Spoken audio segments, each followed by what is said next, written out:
Alors, comment ça se passe au niveau des allergènes? Chaque pays définit en fait sa propre liste d'allergènes que l'on considère à déclaration obligatoire. C'est-à-dire que les allergènes à déclaration obligatoire, c'est ceux qu'on va estimer comme les allergènes les plus présents parmi la population de notre pays. Et donc, ils conviennent de mettre en évidence sur les étiquetages des produits préemballés. Voilà, ce qui veut dire qu'on peut être allergique à d'autres aliments, mais en tout cas, voilà, les allergènes à déclaration obligatoire, c'est vraiment ceux qui sont les plus présents dans la population.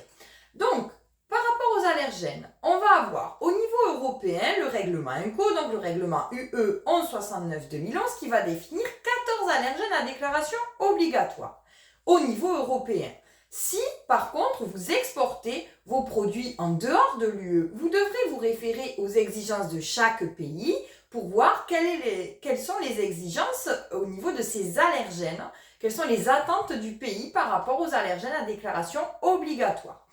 Voilà, donc vous allez soit consulter la législation au niveau de chaque pays, ou bien vous avez un document relativement bien construit sur le site du FARP, donc FA2RP, et vous allez retrouver par exemple un tableau récapitulatif par pays qui va vous donner la liste des allergènes à déclaration obligatoire. Et ça va être très intéressant parce que vous allez vous rendre compte que au niveau européen, on a par exemple 14 allergènes à déclaration obligatoire, mais au niveau des États-Unis, il n'y en a que 9. Il y a d'autres pays, il y en a plus. Et on va voir que, par exemple, sur les produits laitiers, on n'aura pas tous la même sensibilité.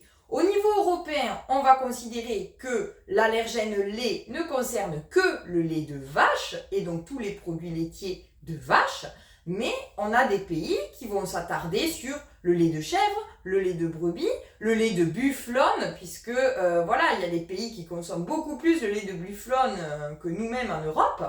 Voilà. Et également pour les fruits à coque, où là, on va regarder la législation de plus près.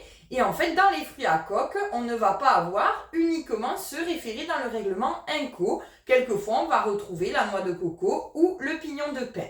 Voilà, donc je vous invite à consulter ce tableau ou bien la législation de chaque pays.